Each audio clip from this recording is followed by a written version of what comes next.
Provocação Histórica. Olá, olá, olê, olê, olê, olá.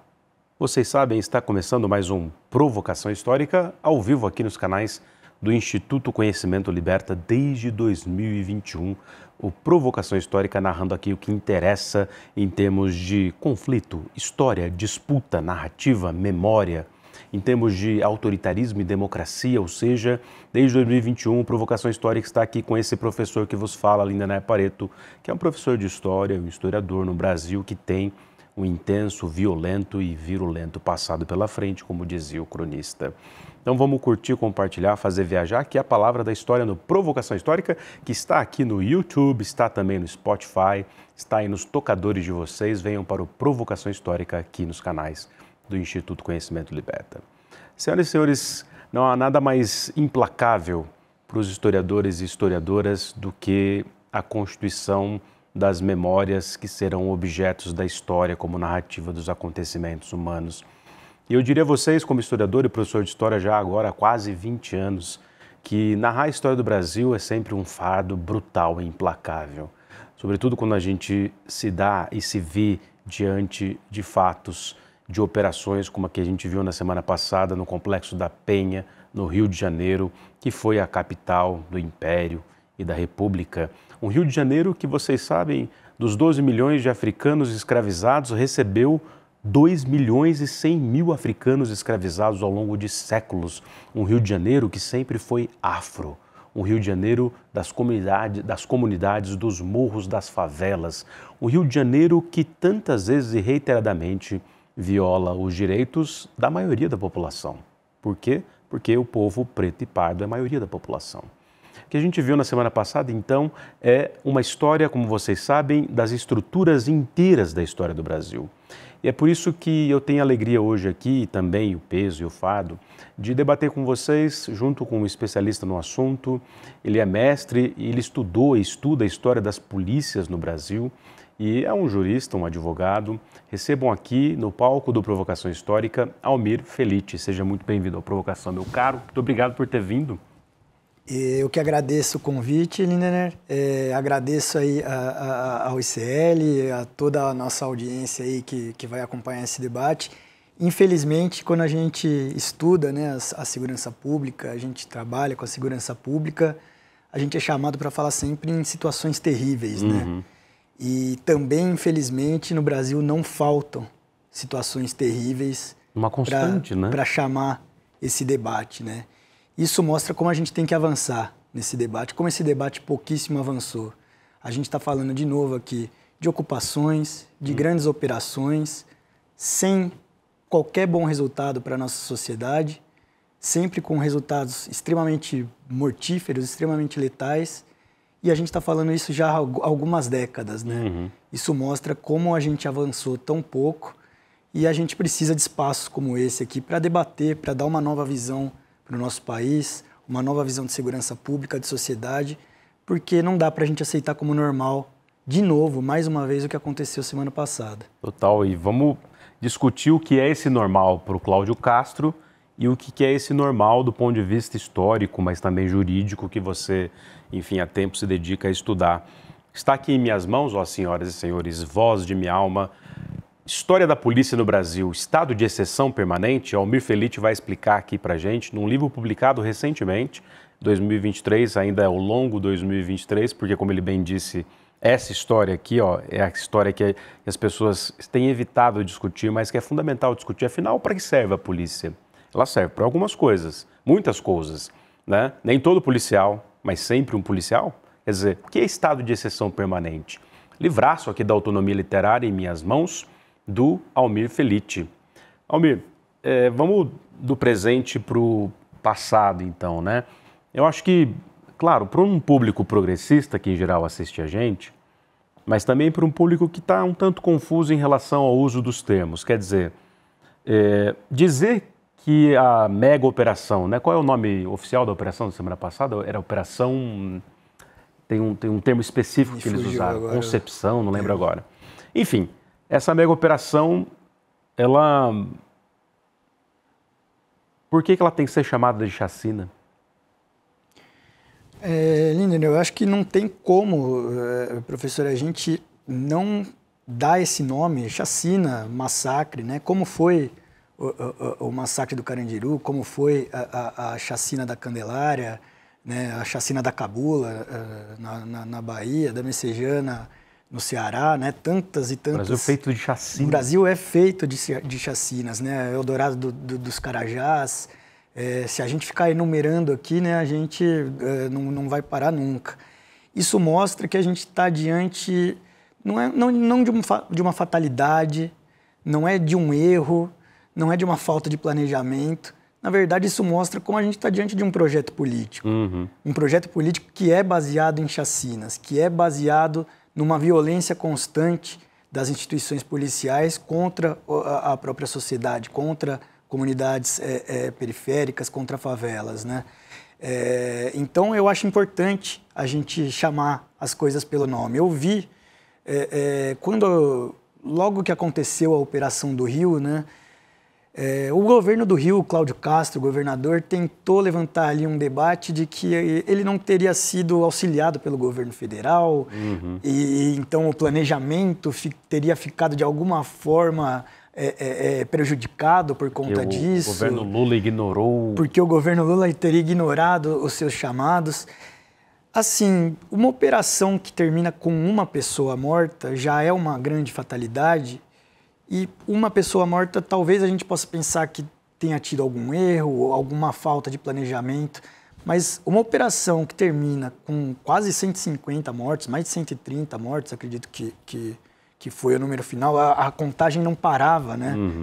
Ao mesmo tempo... E aí enganaram todo mundo, né? Quer dizer, falaram que morreram ali 60 e poucos, que já era uma hecatombe, né? Para uma operação policial, 60 e tantas pessoas mortas, alguma coisa está errada. Aí no dia seguinte, as mães e família trazendo os corpos, os outros corpos para baixo, na praça. E o mais curioso é que, ao mesmo tempo em que as famílias traziam esses corpos da mata para baixo, para o asfalto, o governo do Rio já havia declarado que todos os mortos eram criminosos. O que já se comprovou uma falácia. Não havia nem o reconhecimento de todos os corpos, não se sabia nem quais eram as pessoas que tinham morrido e já havia essa declaração do governador e do secretário de Segurança Pública, né?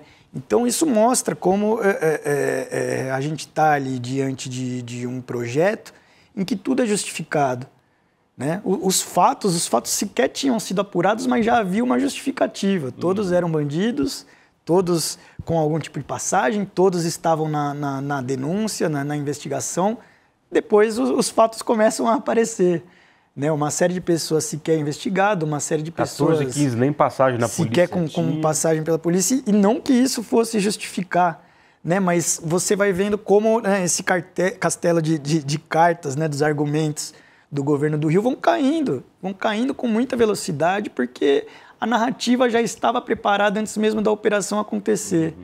Porque, como eu vinha dizendo, uma operação que deixa esse número de mortos, que acontece como esse estrondo que foi, ela é planejada há muito tempo. Se trata ali de um projeto de governo, de um projeto de poder. Parte dos mais críticos e também dos certos setores progressistas dizendo que não tinha planejamento, é errado falar isso. Tinha sim, e era para matar sim, né? Anos de planejamento, né? Anos de promessa. Os últimos governadores do Rio prometeram que isso ia ser feito.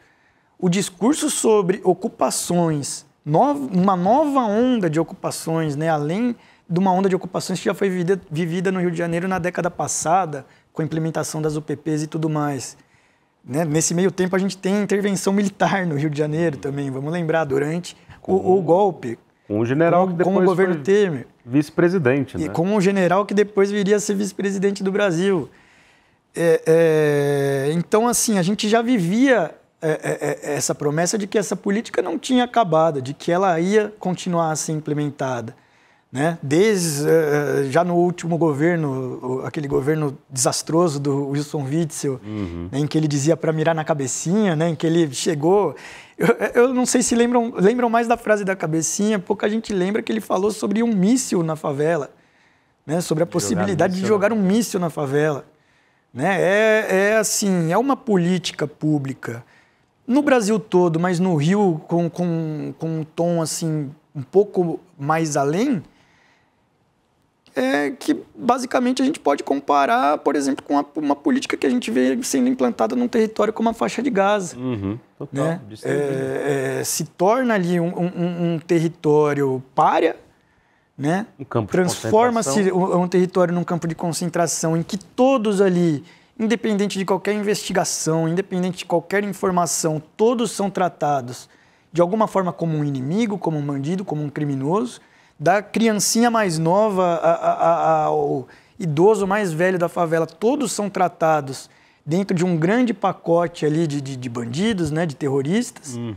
E essa política é aplicada a todos de forma completamente indiscriminada, formando verdadeiros territórios, verdadeiras faixas de Gaza no nosso próprio território brasileiro. Isso é inacreditável. O Brasil parece... O pessoal ficou falando de necropolítica, né? Que é essa política da morte, necro do grego morte, por isso necrópole é cemitério, né? É o território da morte. Mas Achille Mbembe, citando o filósofo africano camaronês, mas o Brasil parece que desde 1500, dizem, né? Parece ensinar ao mundo o que é o estado de exceção. Então vamos... Aqui, ó. Almir Felitti, jurista, advogado, pesquisador da segurança pública e da história da polícia. Vamos puxar, então, né? Os historiadores, a gente brinca, quanto mais a gente fala, mais a gente volta no tempo para achar a gênese das coisas, né? Então, o que é essa história da polícia antes dessa polícia que hoje, como você bem diz, e é uma das suas teses, tem pretensões não só de ser auxiliar da elite política, mas ser a própria elite política, seja no Congresso ou no Poder Executivo. Então, que história da polícia é essa? No Brasil, especificamente da escravidão, a gente retorna ao século XIX.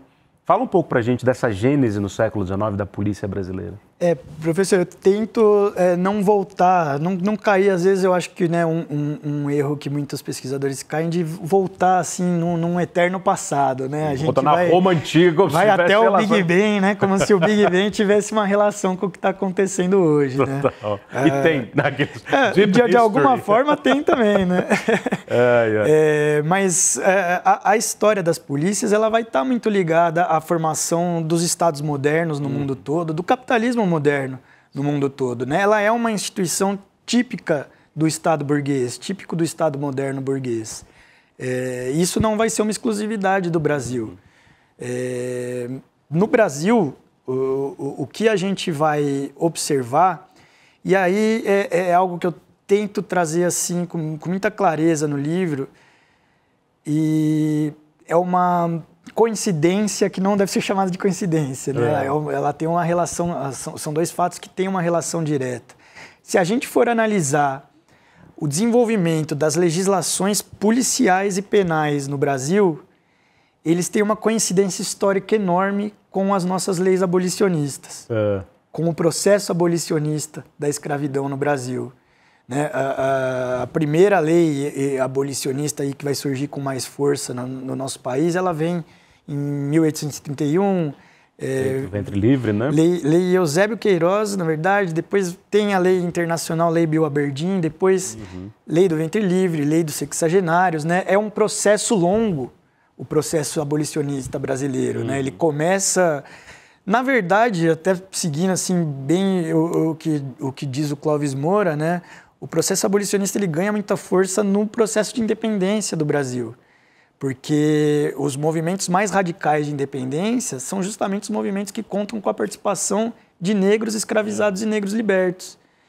E há até nesse momento da independência uma certa resposta de uma elite burguesa no Brasil que até então não estava tão entusiasmada com a ideia de independência e pensa, opa, se eu não entrar à frente aqui desse processo de independência, o capitalismo brasileiro vai se modernizar de uma forma que eu não gostaria.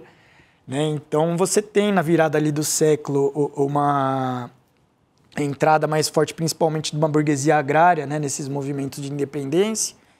E o Estado moderno brasileiro que está nascendo ali vai iniciar um debate que vê a abolição da escravidão não só como um benefício humanitário, né? Esse discurso, lógico, vai estar presente muito no movimento negro brasileiro, mas uma parte da burguesia brasileira branca vai começar a defender também a questão da abolição por uma necessidade de modernizar o capitalismo brasileiro, a partir de uma transição de um país agrário baseado em mão de obra escrava para um Brasil, para um capitalismo que vai modernizar o seu sistema de produção para um sistema baseado no trabalho livre, urbanizado e com o início de uma industrialização ainda muito fraca, mas de uma industrialização.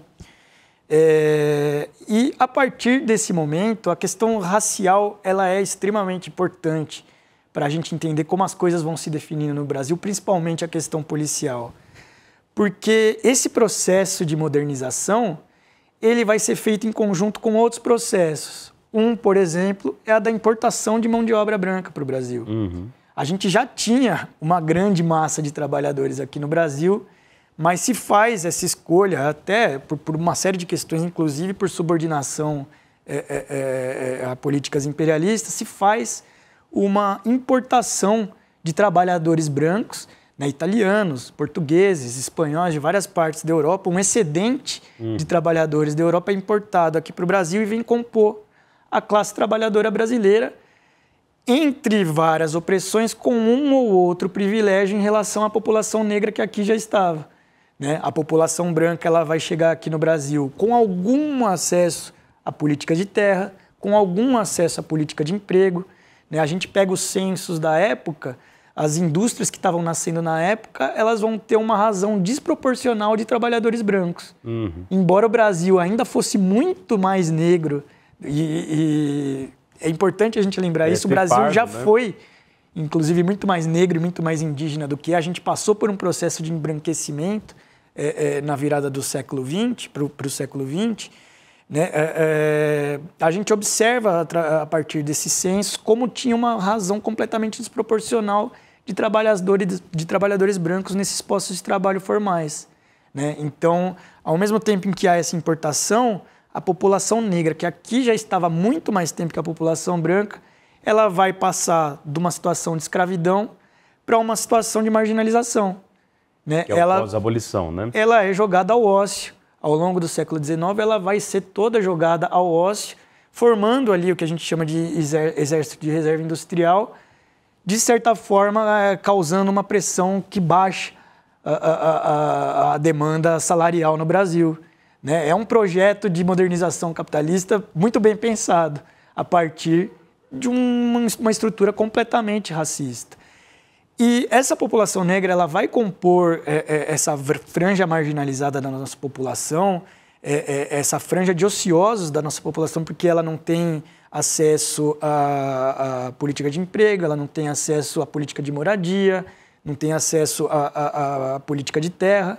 Ela vai ser jogada à ociosidade num momento em que também na Europa havia um grande debate sobre como combater e como controlar a ociosidade, porque a Europa também nesse momento vinha passando um processo de urbanização e industrialização com um êxodo rural enorme. Que fazer com essas massas no mundo urbano. Que criava na Europa o que eles chamavam de classes perigosas. Essas classes que ficavam entre a marginalidade e o trabalho, entre a ociosidade e o mercado de trabalho, por uma questão de como o sistema capitalista vinha se desenvolvendo. No Brasil, nos Estados Unidos, você adiciona aí a esse componente já explosivo o componente racial. O componente racial é muito importante para a gente e também nos Estados Unidos, porque os Estados Unidos também têm uma abolição muito tardia. Também a abolição nos Estados Unidos é um sinal da modernização capitalista pela qual eles passam no século XIX.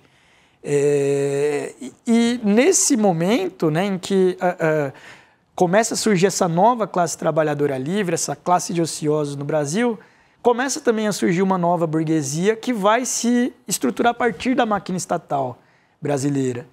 E uma das grandes preocupações dessa burguesia dentro dessa máquina estatal era construir uma instituição, uma ferramenta que pudesse controlar essa grande camada de ociosos no Brasil. Então, a partir do momento que a gente tem lá em 1831 as primeiras leis abolicionistas, é em 1830 que a gente tem o primeiro Código Penal do Império. é em 1831, 32, não lembro agora, que a gente vai ter o Código de Processo Criminal, que vai, a partir dali, criar a figura dos delegados, da polícia, que seria, né, mais tarde, a Polícia Civil. Em 1871 vai vir a reforma que traz a figura do inquérito policial para o Brasil.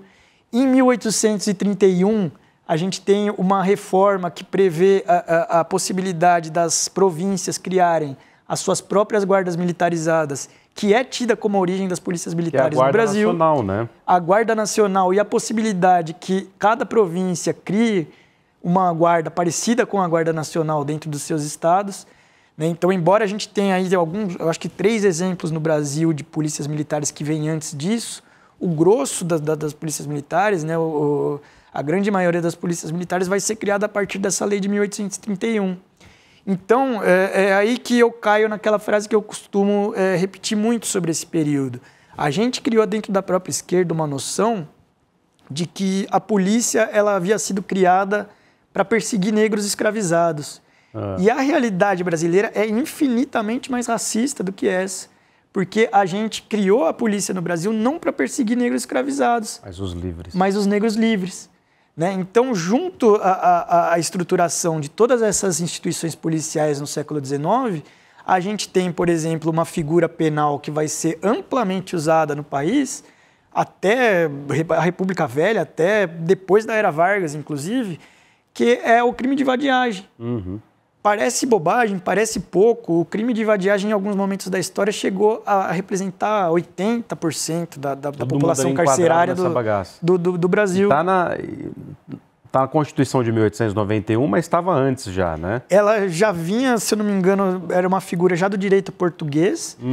E, basicamente, né, o que é o crime de vadiagem? Né? O que era? É a pessoa não ter uma renda fixa, não ter uma propriedade, não ter uma ocupação e não ter uma casa. No momento em que o Brasil acabou com a escravidão, aboliu a escravidão, mas não trouxe, junto com a abolição política de trabalho, de moradia e de terra para a população negra, obviamente que quem incorria do crime de vadiagem era essa população negra que estava saindo da escravidão para a ociosidade. Né? Então, o crime de vadiagem se transformou num instrumento para a polícia, para as autoridades brasileiras poderem diariamente controlar a circulação de pessoas negras livres na cidade. Isso já ao longo de todo o século XIX, né? Porque a gente vai vendo essa distensão, né, da escravidão no Brasil, a gente vai vendo uma migração, né, cada vez o número de escravos diminuindo mais até a Lei Áurea, e à medida em que aumenta o número de negros livres no Brasil, vão aumentando as leis penais, vai havendo uma mudança na população carcerária brasileira. A gente tem, por exemplo, alguns dados, os dados são bem escassos, né? Mas a gente tem, por exemplo, alguns dados da Bahia, do Rio de Janeiro, que mostram que no início do século XIX a população carcerária era majoritariamente branca. Já ao fim do século XIX, essa proporção começa a se inverter.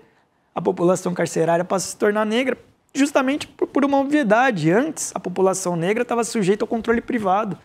Ela estava sujeita ao Instituto da Escravidão, ao capataz, ao feitor, à senzala. A partir do momento que não há mais esse instrumento privado porque a escravidão é abolida, o que a gente tem é a estruturação, a estatização desse instrumento de controle que era a escravidão. Não há mais o instrumento privado da escravidão, mas há agora o elemento público, a instituição policial, ao Código Penal, ao processo criminal. Tudo isso vai passar a ser usado para controlar essas populações negras. E aí a República, chamada de Velha, a Primeira República, tem expertise em fazer esse tipo de controle, tanto no Código Penal quanto na Constituição, não é isso? Quer dizer, então, o que se praticou na Primeira República foi punir ou continuar punindo corpos pretos e pardos. Com certeza. Durante a República Velha, o que a gente vai ver é justamente o momento de profissionalização e especialização das estruturas que foram criadas durante o Império.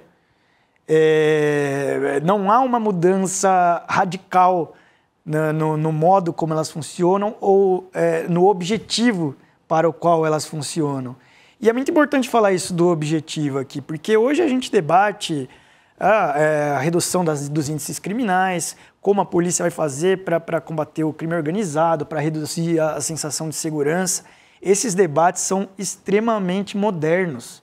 Esses debates vão se iniciar no século XX, ali a partir de um debate que se propõe científico sobre a segurança pública. E só agora, no século XXI, é que a gente tem, um pouco no fim dos anos 90, mas o grosso de tudo isso que foi produzido é mais no século XXI, que a gente tem esse debate. No passado, você pegar frases de autoridades, declarações de autoridades, de legisladores, eles falam abertamente o porquê eles estavam construindo aquelas estruturas policiais. Para controlar a vadiagem, os pobres. Você tem, por exemplo, um debate publicizado aqui entre autoridades paulistas, já na época da República Velha, em que eles estavam discutindo a contratação de uma missão militar para treinar a polícia paulista. Você tem ali um debate em que o chefe de polícia fala, olha, a cavalaria realmente parece muito boa para conter movimentos grevistas, movimentos de protesto, a militarização é desejada nesse sentido, e aí ele até põe um debate que seria moderno hoje. Ele coloca o debate de que talvez para o dia a dia é melhor que essa polícia não seja militarizada, porque no trato urbano é melhor que o civil lide com civis. Pública, né? Um debate antigo, esse nome, né? Um debate aí já de mais de 100 anos que a gente ainda trava, né? Parece até que andamos para trás, porque hoje a PM vem conquistando ainda mais poder dentro desse trabalho de policiamento cotidiano. Mas a República Velha, ela representa a continuidade, não só a continuidade, mas a consolidação dessa visão de polícia no Brasil, né? Porque ela vai trazer a especialização das polícias, ela vai trazer as primeiras escolas de polícia para o Brasil, ela vai fazer a contratação de missões militares em São Paulo, em Minas Gerais, no Rio Grande do Sul, vai ter uma profusão da contratação de missões militares, né, de forças armadas, inclusive estrangeiras, para treinar essas forças que viriam a ser as polícias militares estaduais de hoje, né? Então a gente vê uma continuidade, né? E essa continuidade é uma marca da história do Brasil na segurança pública, é uma marca da história das polícias no Brasil. Essa continuidade de uma opção militarizada, de uma opção de uma polícia que vai agir para o controle de determinadas populações, né? Esse debate mesmo que a gente faz hoje é muito moderno mesmo. Mesmo como inércia e por movimentos que vão intensificar ainda mais, né? Todo esse processo, né? A gente passa por uma ditadura Vargas que vai estruturar... Porque tem essa questão da militarização só a partir de 64 com o golpe civil-militar, mas não, né? Existe uma explicação para a gente repetir muito esse discurso na esquerda. É errado, mas não é tão errado assim.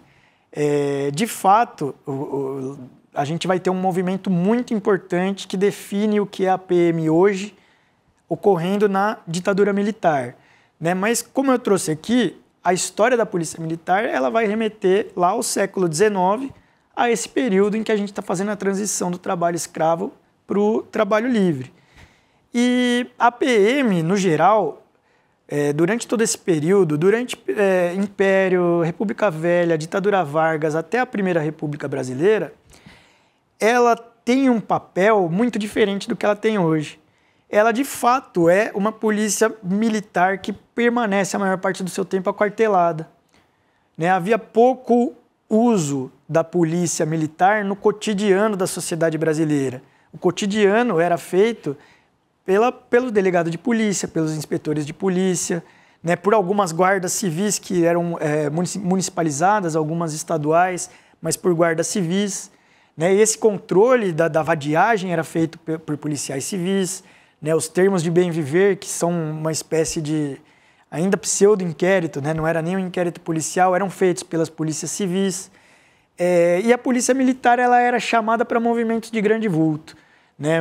Até é muito simbólico você pegar o escudo da Polícia Militar do Estado de São Paulo, porque ele tem várias estrelas ali no brasão, cada uma representando um grande momento, que eles consideram grande, lógico, dentro da instituição.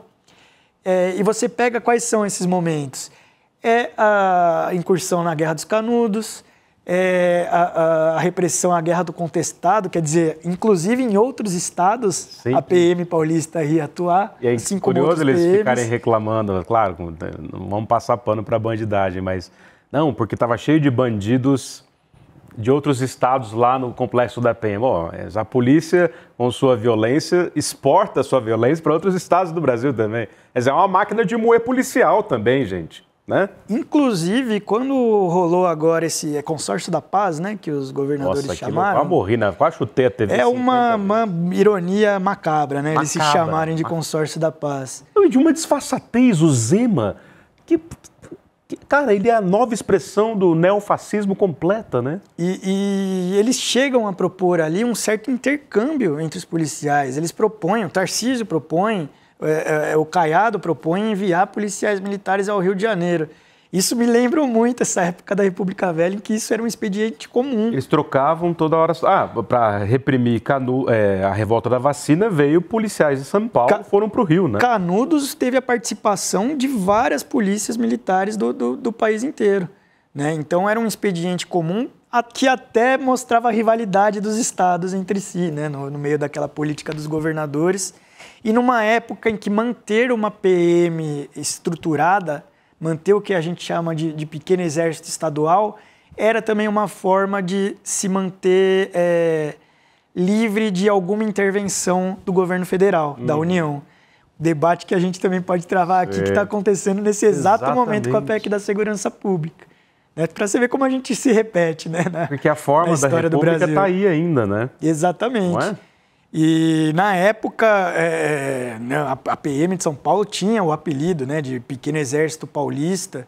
E de fato você percebe que, principalmente ali na República Velha, os estados que tinham as maiores polícias militares, as polícias militares mais bem estruturadas, eram justamente os estados que conseguiam algum tipo de hegemonia na política geral do país, né? Então, os três principais que eu coloco aqui, né, São Paulo, Minas Gerais e o Rio Grande do Sul, que não à toa vai ter a participação da PM na tomada de poder por Vargas. A Polícia Militar, a Brigada Militar Gaúcha faz essa participação. Vai com ele amarrar o cavalo lá no Palácio. Vai com ele amarrar o cavalo, exato. Não é só uma parte do Exército que age ali, é também uma parte da Brigada Militar Gaúcha. Cara, inacreditável. Mas aí, voltando à questão da militarização, porque, por exemplo, era chamado na Primeira República e mesmo na era Vargas, de força pública. Não tinha esse nome polícia militar, né? Exatamente. E aí esse nome vai se estabelecer junto com uma mudança na ditadura, que é essencial para a gente compreender o que é o sistema de segurança pública brasileiro hoje. Para a gente entender a Constituição de hoje, o artigo 144 de hoje. Eu vou trazer essa questão aqui da ditadura. Porque até então a PM ela era utilizada mais para reprimir movimentos de grande vulto, grandes greves, grandes protestos. A partir da ditadura, a gente tem ali um ano muito efervescente na ditadura, que é 1968. Né, os protestos, maio de 68, não só no Brasil, né, no mundo inteiro foi um ano que o mundo ferveu. Né? E a gente sempre lembra qual foi a principal resposta da ditadura para isso. Foi o AI-5, no fim de 68. Porém, no começo de 69, vem uma outra resposta, que é menos falada, que é o Decreto 667 de 1969, que ele vai estabelecer uma reforma no sistema de segurança pública brasileiro, que vai decretar ali que, a partir dali, o policiamento ostensivo seria competência exclusiva das polícias militares. O policiamento ostensivo, às vezes tem muita confusão sobre esse nome. Policiamento ostensivo é o que o nome diz, é o policiamento que se mostra. É o policiamento que... É a ideia do policiamento que pensa que um policial uniformizado, uma viatura caracterizada em uma determinada localidade, faz com que ali não ocorra um crime. É uma ideia preventiva de policiamento. Ou seja, é o policial do dia a dia. A gente está falando do policial que você vê na rua. Que você dá bom dia ou não dá bom dia, né? Dependendo de onde você mora, porque, né, a gente sabe como são as coisas. Mas é o policial do dia a dia, é o que você vai para o trabalho, você vai ver a viatura dele, você vai ver ele uniformizado, fardado numa esquina. Então tem essa grande mudança ali em 1969 na segurança pública brasileira, que o cotidiano policial brasileiro é militarizado. É repassado da Polícia Civil para uma polícia militarizada que é diretamente subordinada ao Exército Nacional. Também vou falar um pouco melhor dessa subordinação, porque é algo que eu acho que é pouquíssimo falado, até porque é muito obscuro, que é essa subordinação. Mas o que importa aí para nós é perceber como há essa mudança, né? A Força de Segurança Pública Civil, ela é retirada das ruas e colocada nas delegacias com a competência única de fazer a polícia judiciária, né? A persecução criminal, de transformar o inquérito em um processo criminal. Aí é a tal da Polícia Civil, né? Famosa. A famosa Polícia Civil, tal qual a gente conhece hoje. O DP, né? O delegado, o investigador, né? A figura do perito ali também subordinada. Enquanto a polícia militar vai se transformar nessa polícia do cotidiano. E o que a gente vai fazer no debate constituinte? A gente vai piorar tudo, porque a gente vai levar essa estrutura para a Constituição. A gente não só mantém a estrutura que a ditadura criou, como a gente constitucionaliza ela no artigo 144 da Constituição. A Constituição Cidadã de 1988. A Constituição Cidadã. Anuência de Ulisses Guimarães. E é curioso até a gente observar o debate da Constituinte, porque a sessão que debateria, a comissão que debateria essa parte da segurança pública e da segurança nacional, ela tem ali mais ou menos 40 convidados que participaram, 38 eram ou militares ou eram policiais, eram das forças de segurança pública. Então, a sociedade civil não debateu.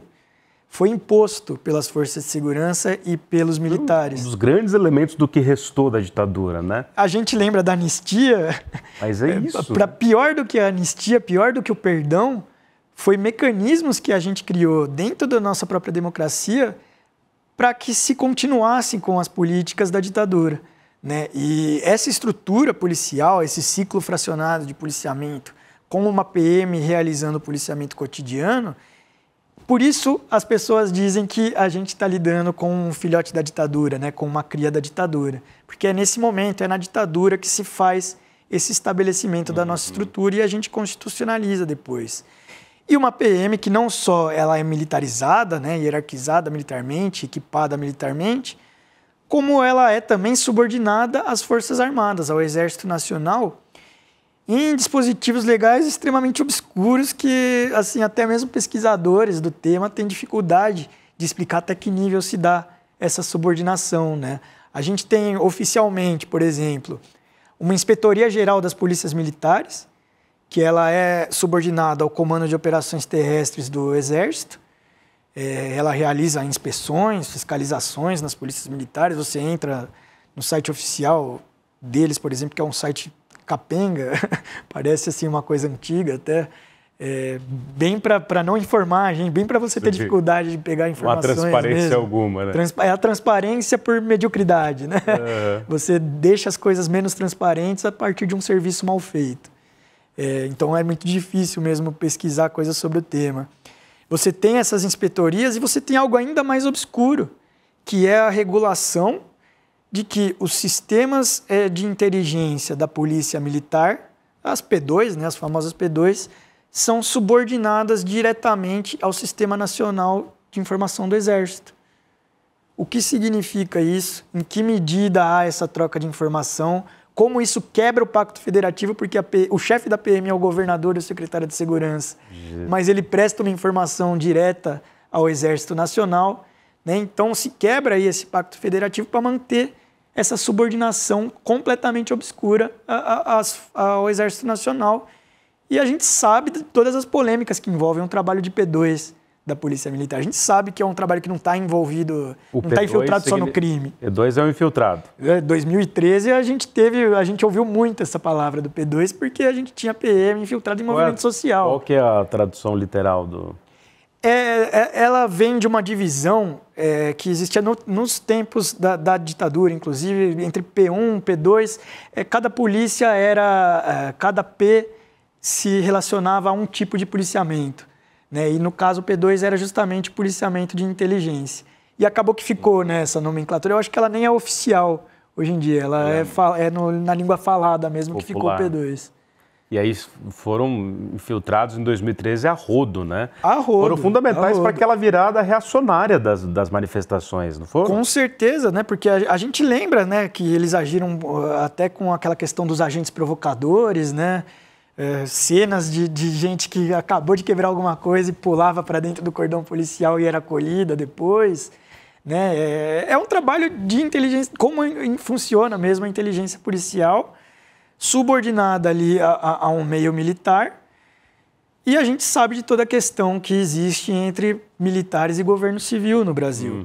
A gente sabe como até hoje é um poder que carece de controle da sociedade civil. A gente acabou de passar por uma tentativa de golpe em que a cúpula das Forças Armadas estava envolvida, né? Então ainda é um problema. Ouvindo você, eu fico impressionado que foi pelo fio da navalha que a gente não teve um golpe, não só com a anuência de todas as Forças Armadas, mas de todas as polícias militares. Que você for pegar, faz uma pesquisa nas PMs, sobretudo nessas maiores, né? O grau de adesão deles ao bolsonarismo pela via, evidentemente, da história do autoritarismo das polícias, né? Mas me diga uma coisa, assim, que todo mundo pergunta, né? Não acabou, tem que acabar, que era o fim da polícia militar. Mas a gente sabe também que formações mais recentes, não só a partir de 1988, né? Mas digamos que dos anos 2000 para cá, com a era Lula, vamos dizer, várias dessas polícias passaram a ter uma formação em direitos humanos. O que isso significa? Porque, pelo que você está narrando, a gente pode dizer que a estrutura, como a gente viu no Rio de Janeiro semana passada, como a gente vê na Polícia Militar de São Paulo, que alguém me disse uma vez que é maior que o Exército da Argentina. O efetivo policial do Estado de São Paulo é maior que o Exército da Argentina. Vocês terem uma ideia, que explica muita coisa. Mas é uma estrutura de ditadura militar. Tem no nome, então vamos chamar pelo nome. A PM tem estrutura de ditadura militar, não tem? Agora, e esses policiais que estão tentando fazer a coisa direito, eles não são vítimas desse sistema também? Professor, você citou, até voltar um pouquinho nisso, você citou a questão dessa adesão das polícias ao bolsonarismo, né? Eu lembrei de 2022, quando começou a ter aquelas paralisações na rodovia, teve até o maluco que se pendurou no caminhão lá e ninguém sabe onde ele está até hoje. Eterno, né? Foi parar no espaço sideral. Falaram que vai virar até filme. Acha aí o meme Voz de Minha Alma, se conseguir a essa altura do campeonato, do maluco lá do caminhão. Nessa época eu lembro de repetir várias vezes isso. A gente não estava diante de uma greve de caminhoneiros. A gente estava diante de uma greve policial. É impressionante. A gente que já participou de movimento social, a gente que já correu de bala de borracha, de gás lacrimogêneo, a gente sabe que a atuação da polícia naquela época, naqueles eventos, não é o normal, não é o comum de uma polícia militar. A gente sabe que o comum de uma polícia militar seria uma repressão extremamente violenta, inclusive, para protestos daquele nível. E o que a gente observa? Algumas situações eram até risíveis. Eu lembro assim, de ver uma cena de helicóptero da Marginal, em 22, da Marginal do Tietê, e tinha mais viatura fechando a Marginal do que caminhão. Tinha assim, um grupo de 10 velhinhas na Marginal, e as viaturas ocupavam mais espaço do que os protestantes ali naquele momento. Você teve declarações de policiais da ativa, não eram policiais da reserva, policiais da ativa se manifestando a favor do golpe, se manifestando a favor de que deixasse aquelas manifestações ocorrerem. Você teve a cena da PRF cortando grade de aeroporto, você teve PM prestando continência para os manifestantes bolsonaristas. Um jogo de empurra. Aqui em São Paulo teve um jogo de empurra entre as autoridades policiais, assim, era coronel falando, não, mas isso aí não é comigo, é com o comandante lá. O comandante falava, não, isso aí é lá com outro coronel.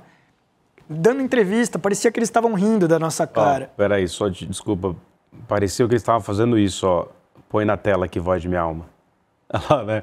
Eles deram uma do sujeito do caminhão, né? Empurra para cá, empurra para lá, todo mundo pega um caminhão aí e desaparece nas suas responsabilidades. Exato. Esse foi o nível dos protestos. Muito facilmente, até protestos com pouca estrutura, né? Um sujeito individualmente conseguia fazer isso. Por quê? Porque a polícia abdicou de fazer o que ela sempre faz, que é justamente o controle violento, inclusive, sobre esses movimentos de grande vulto. Então, eu costumo dizer que a gente passou ali, na verdade, por uma grande greve policial, a gente experimentou o que seria uma greve policial no país, e isso vem seguido do que já tinha acontecido no 7 de setembro, que você teve aqui em São Paulo o coronel tendo que ser afastado porque se manifestou a favor de manifestações golpistas e que hoje caiu para cima no governo Tarcísio. O Tarcísio puxou o nome de volta e colocou em posição de comando. Dentro de uma reforma no coronelato da Polícia Militar do Estado de São Paulo que ele fez junto com o Derrite 2 anos atrás. Né? Então, foi condecorado. Esse é o ponto, pegando, né, para responder a pergunta que você me trazia, né, da questão da própria classe policial. Eu vejo a classe policial entrando num novo momento da nossa história. Né? Se a gente analisar todo... infelizmente, o meu livro está virando já história mesmo, porque eu acho que a gente está tendo uma mudança muito forte nesses últimos anos. Vai ter que fazer o volume 2. Vou ter que fazer o volume 2, porque a gente parece estar diante de um novo momento histórico. Né? Na história do Brasil, que a gente vai observar, as polícias, lógico, sempre com um papel muito político, um papel muito importante, muito central na política do Brasil. Desde o Major Vidigal, lá que está lá no livro Memórias do Sargento de Milícia. Desde a época da escravidão, desde a época até ainda colonial, mas um papel ainda auxiliar. Né? A força policial ela nunca apresenta no Brasil uma capacidade organizacional própria, uma capacidade de formular as próprias políticas, as próprias bandeiras políticas. Ela vai sempre a reboque de uma elite política, né? A oligarquia imperial, a oligarquia da República Velha, a ditadura varguista. Depois, na ditadura militar, ela vem a reboque das Forças Armadas. Então, a gente sempre observa ela vindo a reboque de uma elite política. Após a Constituinte, que a gente comete esse grande erro de constitucionalizar uma estrutura que era da ditadura em democracia, a gente passa a ver essas instituições policiais mantendo as suas características de épocas ditatoriais, mas convivendo com as plenas liberdades da democracia. Né? Então, surge nas polícias o debate de que as instituições numa democracia têm que ser autônomas, têm que ter autonomia para decidir o seu próprio caminho. Surge uma voz de reivindicação dentro das polícias, com nenhuma política de controle a mais sobre a atividade policial. Né? Discutiu-se pouquíssimo em 30 e poucos anos de democracia como criaríamos novas medidas de controle sobre a atividade policial. Então você tem esse discurso das liberdades democráticas junto com uma estrutura completamente ditatorial, completamente vinda da ditadura, que é a das polícias. E isso vai criando um conflito. Dentro das fileiras policiais vai criando um conflito com a sociedade civil, com os governos civis. Né? Vai se criando uma narrativa que é comum da cultura policial no mundo todo e que aqui encontra um terreno muito fértil, de que a sociedade civil atrapalha o trabalho policial. Né? Então, qualquer coisa que acontece... é a frase do Tropa de Elite, o sistema é foda. Essa frase é muito repetida. Tropa de Elite 2, né? É uma das poucas coisas que o filme acerta. Aí criminaliza a política, sim, né? A milícia prevalece, né? Exatamente. Essa noção da tudo a ver com a milícia, policial, então. Tudo a ver com a milícia. Não à toa o Bolsonaro foi pro poder. A milícia, ela vai surgir de uma ideia de que as leis atrapalham, né? O sistema de justiça formal atrapalha, então é aceitável que a polícia haja como matadora de aluguel. Né? Ela vai começar ali agindo como matadora de aluguel, isso vai aproximar ela do jogo do bicho, ela vai começar a fazer segurança dos bicheiros ela já passa para uma segurança por exemplo, sistemas de transporte informais, passa a ser dona dos sistemas de transporte informais, passa a criar associações de bairro para ser dona das comunidades, dona dos bairros que ela ocupa, e hoje, né, com o tempo, ela vai virando esse monstro que ela virou hoje. Um monstro que está completamente ausente do discurso das autoridades no Brasil hoje. É muito interessante, cara. 3 dias antes da chacina, acompanhei com uma colega pesquisadora a gente foi num evento organizado pelo Partido Progressista. Fomos lá observar o que era falado, um evento claramente organizado pelo Guilherme Derrite, que ia contar com várias figuras policiais de todo o Brasil, principalmente São Paulo e Rio de Janeiro.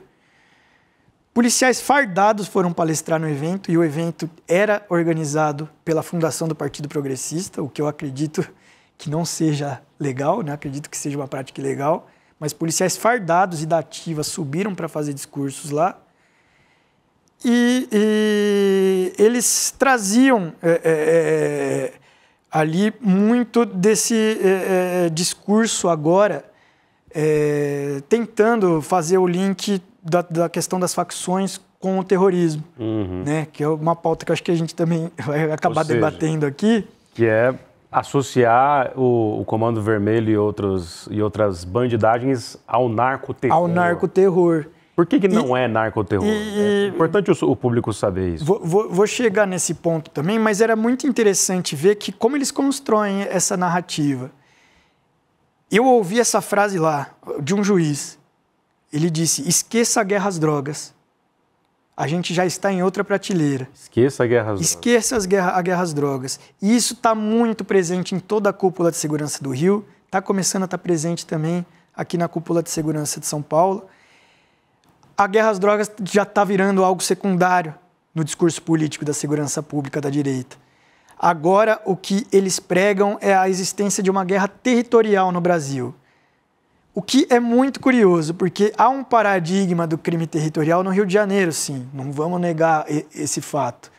Porém, ao mesmo tempo, todos eles admitem que a maior facção do Brasil, que é o PCC, não é o Comando Vermelho, é o PCC, vindo daqui de São Paulo, funciona de uma forma completamente diferente, que é desterritorializada. Porém, eles seguem dizendo, seguem afirmando que o paradigma a ser imposto, né, para a gente discutir políticas públicas tem que ser a questão territorial do Rio de Janeiro. Não à toa fizeram aquela operação, mas por que eles estão dizendo isso? O que eles querem? O primeiro que eles não dizem a fundo o que eles querem, né? Porque o discurso de colocar essas facções simplesmente como terroristas, por si só não significaria muita coisa. Por que eles querem isso? É para aumentar algum poder investigativo das polícias? É para aumentar penas? Eles não falam, é para mudar o processo penal? Eles simplesmente vêm com um discurso, não, porque é muito grave, então vamos chamar de terrorista, porque terrorismo é grave. É um discurso bem raso. E a gente tem, para usar um termo, né, do direito, a gente tem que inverter esse ônus da prova aqui. Se eles estão defendendo essa mudança legislativa, eles têm que falar o porquê que eles querem defender essa mudança legislativa. E até agora eles não disseram. Enquanto eles não disserem, tudo me leva a crer, nesse momento que a gente está vivendo internacional, com a questão Trump e Venezuela e agora também a questão Trump e Colômbia, né, a explosão de barcos e tudo mais, tudo isso me leva a crer que a direita está simplesmente querendo levar um debate que é interno do direito nacional para o âmbito do direito internacional. Simplesmente é isso que eles estão querendo fazer, porque eles não demonstram outras consequências disso. Eles não demonstram o porquê, a que veio essa proposta. Simplesmente é uma grande coincidência desse discurso ganhar força. O discurso não é novo, no meio policial o discurso já é mais antigo, é novo na política, até porque os policiais são novos na política. Então agora a gente tem mais acesso ao que é o discurso policial. Que é política ao mesmo tempo. Eles trazem esse discurso justamente no momento em que o narcoterrorismo tem sido usado pela maior potência política e econômica do país como uma forma de intervir na política da América Latina. Parece uma coisa dos anos 80 e de narcos lá do Pablo Escobar. Infelizmente, está chegando a hora de ir, mas antes aqui, nessa reta final, vou fazer uma última pergunta para você, senão aqui seremos defenestrados pela voz de minha alma. Calma aí, voz. De novo na tela aqui o link da Autonomia Literária, do livraço fundamental, que é uma história da polícia no Brasil, estado de exceção permanente? Pergunta, né? Do nosso glorioso Almir Felice, a quem eu agradeço. Tem aí o link para vocês lá na Autonomia Literária, lindamente. E em se tratando aí de autonomia literária, aqui o Crônica e Anacrônico também da Autonomia Literária. E também aqui o livro do Felitti. Então, eu te entrego o meu aqui. Já garanti o meu aqui também. Já que a gente faz aqui as assinaturas. E para acabar aqui, olhando para essa câmera, essa lente da verdade, eu vou te fazer 2 perguntas para você responder na lata. Tá preparado? Faz tempo, né? Opa, vamos lá. Está fazendo doutorado agora, onde vai trabalhar as questões que envolvem essa polícia como elite política. E vai voltar para falar só disso, e não vai demorar muito, porque o Brasil vive disso. Ô Voz de Minha Alma, põe aqui na tela também, enquanto a gente fala tudo isso, as mães, as mulheres, as filhas, as tias, as cunhadas, as companheiras pegam esses corpos, choram esses corpos, sim, lutam. E certamente uma revolução brasileira vai sair da luta, do corpo, da indignação dessas mulheres diante desses massacres todos ao longo da história do Brasil. Eu escrevi sobre isso no portal do ICL Notícias, a guerra dos homens e o luto das mulheres que vivem lutando contra esse patriarcado. Chegou a hora da pergunta. Almir Felitti, o que é a polícia no Brasil? A polícia no Brasil, eu não tenho dúvidas de que hoje e sempre, desde o seu nascimento até os dias atuais, é uma ferramenta, um mecanismo para perpetuar um estado de exceção permanente nas periferias do Brasil. E o que é um estado de exceção permanente? Um estado de exceção permanente é uma ideia, uma imposição a determinados territórios do país, territórios de pessoas pobres, periféricas, com uma raça determinada, uma classe determinada, em que os direitos dessas pessoas são permanentemente, todos os dias, suspensos em nome de alguma pseudo-ordem. Muito obrigado por ter vindo ao Provocação Histórica, meu cara. Eu que agradeço. Parabéns pela pesquisa, pela coragem da verdade. Tchau, produção, tchau, Voz de Minha Alma, tchau, grande público. Até a semana que vem aqui no Provocação Histórica. Turma, ficou pronto o meu novo livro que se chama É Só um Jogo. E se nada disso for real? O livro que eu escrevi até hoje, é o 13º livro que eu escrevi, que eu mais gostei de escrever. Uma provocação filosófica, assim, super inovadora, traz conceitos de matemática, filosofia, física e discussões que todos nós temos no nosso dia, mas de uma maneira totalmente nova. E eu diria até num estilo que revoluciona esse tipo de literatura. Eu vou lançar esse livro no dia 9 de novembro, um domingo, às 8 horas da noite, e vou falar sobre tudo o que está acontecendo, que as pessoas não têm nem ideia nesse mundo da inteligência artificial, e explicar para vocês de onde vieram os insights desse livro. E até vou ler um trechinho para vocês. O mais legal é que, além desse encontro incrível, vocês vão ter a oportunidade de adquirir o livro por um preço super especial e autografado. É o livro que eu mais gostei de escrever. E eu acho que vai ser o livro que vocês vão mais gostar de ler. Não que vocês vão sair do livro todo animadinho, não. Mas vão sair com a cabeça, ó, pirando. Aquilo que um livro deve fazer com as pessoas. Um abraço e até dia 9.